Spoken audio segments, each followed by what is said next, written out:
మీరు ఎంతో ఆశతో లక్షల రూపాయలు ఖర్చు పెట్టి మీ బిడ్డ కాక్లియర్ ఇంప్లాంట్ సర్జరీ చేయించి ఉండొచ్చు. ఆపరేషన్ చేస్తే చాలు పాప లేదా బాబు అందరిలాగే వింటారని, గలగలా మాట్లాడేస్తారని మీకు ఎన్నో కళ్ళు కని ఉంటారు. కానీ సర్జరీ నెలలు గడుస్తున్నా మీ బిడ్డలో మార్పు రాకపోతే?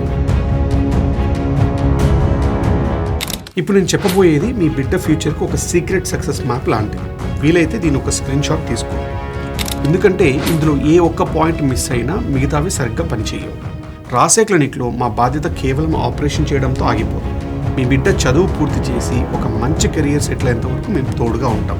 హలో, నమస్తే. నేను doctor Yugandhar Ramakrishna, former professor, California state university. మీరు ఎంతో ఆశతో లక్షల రూపాయలు ఖర్చు పెట్టి మీ బిడ్డ కాక్లియర్ ఇంప్లాంట్ సర్జరీ చేయించి ఉండొచ్చు. ఆపరేషన్ చేస్తే చాలు పాప లేదా బాబు అందరిలాగే వింటారని, గలగలా మాట్లాడేస్తారని మీకు ఎన్నో కళ్ళు కని ఉంటారు. కానీ సర్జరీ నెలలు గడుస్తున్నా మీ బిడ్డలో మార్పు రాకపోతే? అసలు ప్రాబ్లం ఎక్కడుందో తెలియక మీరు టెన్షన్ పడుతుండొచ్చు. కొందరైతే ఇది మా బిడ్డ రాత అని వదిలేస్తారు. కానీ ఒకటి గుర్తుంచుకోండి, సర్జరీ అనేది జస్ట్ ఒక మెకానికల్ ప్రాసెస్ మాత్రమే. ఇది మీ బిడ్డ మాటల ప్రయాణంలో కేవలం 20% మాత్రమే. అమెరికాలో మేము నేర్చుకున్న ఒక నిజం ఏంటంటే, ఎంత ఖరీదైన ఇంప్లాంట్ వాడినా సర్జరీకి ముందు బ్రెయిన్ని కాపాడుకోకపోయినా లేదు ఆపరేషన్ తర్వాత థెరపీని నిర్లక్ష్యం చేసిన ఆ ఇంప్లాంట్ కేవలం ఒక ఖరీదైన బొమ్మలాగా మిగిలిపోతుంది. ఆ మిగిలిన 80% సక్సెస్ 3 ముఖ్యమైన విషయాల మీద ఆధారపడి ఉంటుంది. మా 7 క్రూషియల్ స్టెప్స్ వీడియోలో మేము పూర్తి ప్రాసెస్ చెప్పాం. కానీ ఈరోజు మీ బిడ్డకి మాటలు రాకపోవడానికి అసలు కారణాలేంటో, దాన్ని సరిదిద్దే రహస్య ప్రోటోకాల్ ఏంటో మీకు సింపుల్గా ఎక్స్ప్లెయిన్ చేస్తాను. అసలు సర్జరీకి ముందే మనం చేసే పెద్ద తప్పేంటో ఇప్పుడు చూద్దాం. మన బ్రెయిన్లో వెనికిడి కోసం ఒక స్పెషల్ ప్లేస్ ఉంటుంది. ఒకవేళ ఆ ప్లేస్ ఖాళీగా ఉంటే ఆ ఖాళీని చూపు లేదా స్పర్శ లాంటి ఏరియాలు ఆక్యుపై చేసేస్తాయి. దీన్నే సైన్స్లో కార్టికల్ రీమ్యాపింగ్ అంటాం. కానీ మీకు అర్థమయ్యేలాగా చెప్పాలంటే దీన్ని బ్రెయిన్ కబ్జా అవ్వడం అనొచ్చు. ఒకసారి కబ్జా జరిగిందంటే ఆ తర్వాత మీరు ఎన్ని లక్షలు పెట్టి ఆపరేషన్ చేయించినా ఆశించిన రిజల్ట్స్ ఉండదు. అందుకే సర్జరీకి ముందే హియరింగ్ ఎయిడ్స్ వాడటం చాలా ముఖ్యం. దీన్నే మనము బ్రెయిన్ ఇన్సూరెన్స్ అంటాం. ఇలా చేయడం వల్ల వెనికిడి నరం ఎప్పుడూ యాక్టివ్గా ఉంటుంది. లేదంటే ఫిజియోథెరపీ లేని కాలు ఎలా వీక్ అయిపోతుందో శబ్దం అందిన వెనికిడి నరం కూడా అలాగే పనికి రాకుండా పోతుంది. దీన్నే నర్వ్ అట్రోఫీ లేదా నర్వ్ డిప్రైవేషన్ అంటాం. ఇప్పటి వరకు మనం బ్రెయిన్ కబ్జా కాకుండా ఎలా కాపాడుకోవాలో చూసాం. ఇప్పుడు రెండో ముఖ్యమైన విషయం, బ్రెయిన్ కనెక్షన్. ఇదే మ్యాపింగ్. సర్జరీ తర్వాత మీ బిడ్డ మెదడుకి సౌండ్స్ని సరిగ్గా కనెక్ట్ చేసే మెయిన్ పిల్లర్ ఇదే. మ్యాపింగ్ అంటే మీ బిడ్డ వెనికిడి స్థాయికి తగ్గట్టుగా ఆ మెషిన్ని ట్యూన్ చేయడం.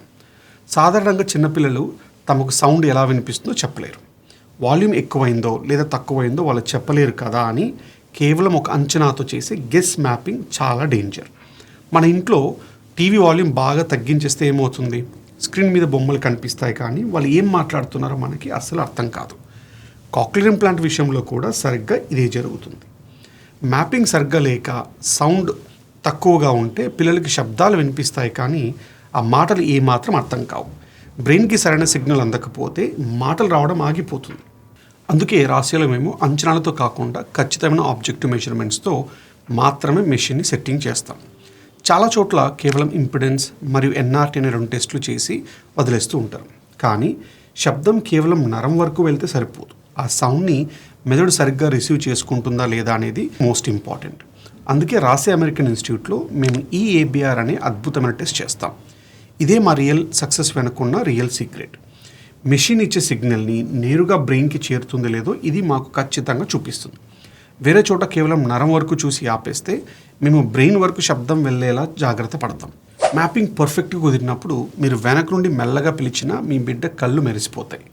ఆ రెస్పాన్స్ చూసినప్పుడు కలిగే ఆనందం మాటల్లో చెప్పలేం. అమెరికాలోని యూనివర్సిటీల్లో వాళ్ళ స్టాండర్డ్స్ ప్రకారం ఇంప్లాంట్ పెట్టిన తర్వాత ప్రతి నెల 3 నెలల వరకు మ్యాపింగ్ చెక్ చేయించుకోవాలి. పిల్లలు కొత్త శబ్దాలను వింటున్నప్పుడు వాడి బ్రెయిన్ ఆ శబ్దాలకు అలవాటు పడుతుంది. అందుకే వారు ఎదుగుదలకు తగ్గట్టుగా సెట్టింగ్స్ మారుస్తూ ఉండటం వల్లే సహజంగా మాటలు వస్తూ ఉంటాయి. ఈ పద్ధతి పాటించకపోతే మీరు ఎన్ని లక్షలు ఖర్చు పెట్టినా కూడా మీ బిడ్డ మాటల్లో స్పష్టత రాదు. సరే, మ్యాపింగ్ బాగుంది, మరి విన్న శబ్దానికి మాటలు మార్చడం ఎలా? అది ఇప్పుడు చూద్దాం.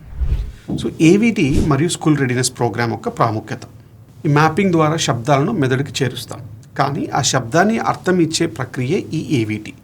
సర్జరీ అయిపోయింది, బిడ్డకు శబ్దాలు వినిపిస్తున్నాయి, కానీ ఎందుకు ఇంకా మాట్లాడడం లేదు అని మీరు ఆందోళన పడవచ్చు.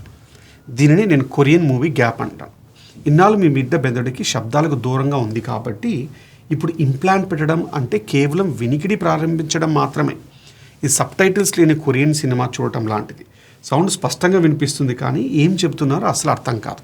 ఎందుకంటే ఆ భాష మీ మెదడులో ఇంకా రిజిస్టర్ అవ్వలేదు. ఆ శబ్దాలకు ఒక రూపాన్ని ఇచ్చి మెదడుకు భాష నేర్పించే సబ్‌టైటిల్స్ లాంటిదే ఈ ఆడిటరీ వర్బల్ థెరపీ. సో రాసియాలో మేము ఈ ప్రోగ్రామ్ని 3 స్టేజెస్లో ఇస్తాం. ఫస్ట్ స్టేజ్లో పూర్తిగా నిశ్శబ్దంగా ఉండే సౌండ్ ట్రీడ్ రూమ్లో ఉంటుంది. అక్కడ ఎటువంటి బయట గోల ఉండదు కాబట్టి బిడ్డ కేవలం శబ్దాలపైనే దృష్టి పెడతారు. ఇక సెకండ్ స్టేజ్లో semi sound tread room. So దీనివల్ల ఇంట్లో ఉండే మామూలు వాతావరణంలో మాటలను ఎలా గుర్తుపట్టాలో బిడ్డకు అలవాటు చేస్తారు. ఇంకా ఫైనల్లీ లాస్ట్ స్టేజ్, అదే రియల్ వరల్డ్ ట్రైనింగ్ అంటాం. సో పార్కులు లేదా స్కూళ్ళు వంటి గజిబిజి ప్రదేశాల్లో ఉండే గోళ్ళ మధ్యలో కూడా ఎదుటివారి మాటల్ని ఎలా వినాలో ఇక్కడ నేర్పిస్తారు. అయితే ఇక్కడ తల్లిదండ్రులు ఒక ముఖ్యమైన విషయం గుర్తుంచుకోవాలి, అది హియరింగ్ ఏజ్.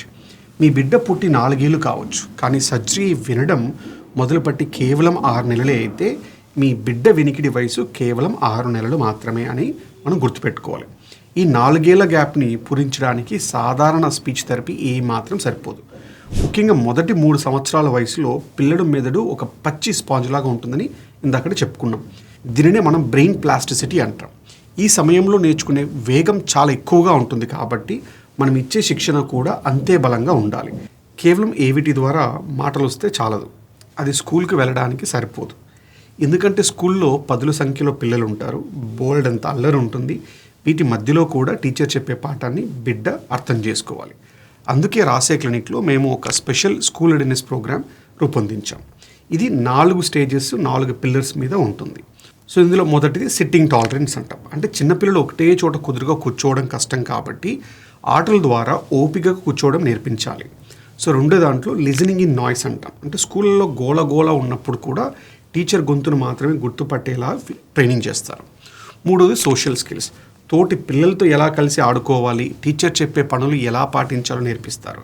ఇక 4వది అకాడమిక్స్ అండ్ కాన్ఫిడెన్స్ అంటాం.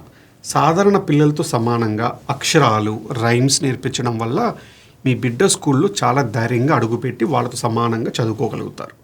ఇప్పుడు నేను చెప్పబోయేది మీ బిడ్డ ఫ్యూచర్కి ఒక సీక్రెట్ సక్సెస్ మ్యాప్ లాంటిది.